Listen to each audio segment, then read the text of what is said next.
Guys புளிக்காய்ச்சல் ready பண்ணிட்டு இருக்கோம். அதுக்கு என்ன பண்ணியிருக்கேன்னா லைட்டாக நல்லெண்ணெய் விட்டு காஞ்ச மிளகா கடலைப்பருப்பு வறுத்து எடுத்துருக்கேன். அந்த சூடு மேலே பெருங்காயம் பவுடர் போட்டிருக்கேன். தேவையான அளவு நான் 2 கைப்பிடி அளவு புளி ஊற வச்சேன். அதுக்கு உண்டான சாமான் இது. அதுக்கப்புறம் தனியா வந்து வறுத்து எடுத்துருக்கேன். 1 ஸ்பூன் வெந்தயம் போட்டிருக்கேன். இதில் தெரியல. ஒரு 4 மிளகு, ஒரு பிஞ்சு ஜீரகம் அது வந்து போடணுன்னு போட்டேன். இதெல்லாம் வறுத்து இதை எடுத்துட்டேன். அதுக்கப்புறம் இதெல்லாம் அரைச்சிட்டு நம்ம வந்து இந்த புளி தண்ணி கொதிக்க விட்டுருக்கேன்.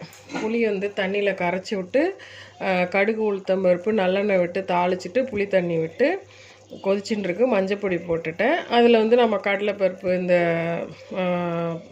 வேர்க்கடலை முந்திரி பருப்பு எது வேணாலும் போட்டுக்கலாம். அது வந்து சாப்பிடும்போது கடிப்படும், நல்லாயிருக்கும். அதுக்கப்புறம் கடைசியாக இதெல்லாம் அரைச்சி மேலே தூவிட்டு இந்த எள்ளு பவுடரும் கடைசியாக தூவிட்டோன்னா சூப்பராக ரெடி ஆகிடும்.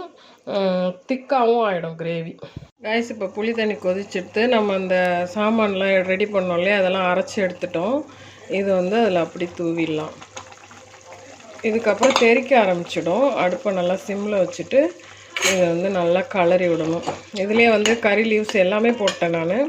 இதை கலரி எடுத்துட்டு இந்த எள்ளு வறுத்தோம் இல்லையா, இதையும் வந்து தூவி எடுத்துட்டோன்னா செம்ம டேஸ்ட்டாக இருக்கும் புளியோதரை. Guys புளிக்காய்ச்சல் ready ஆகிடுத்து. அந்த பபுளாக வந்து எண்ணெய் தனியாக பிரியும். நம்ம தண்ணியாக விட்டது எவ்வளோ திக்காக வந்துட்டு பாருங்கள். அந்த அரைக்கிற பவுடர்லாம் நம்ம போடுறோம் இல்லையா, அதுதான் விஷயம். இப்போ இந்தமாரி சுட சுட சாதம் எடுத்துகிட்டு இதில் மிக்ஸ் பண்ணி எடுத்தோன்னா புளியோதரை ரெடி ஆகிடும். ட்ரை பண்ணுங்கள். தேங்க்யூ.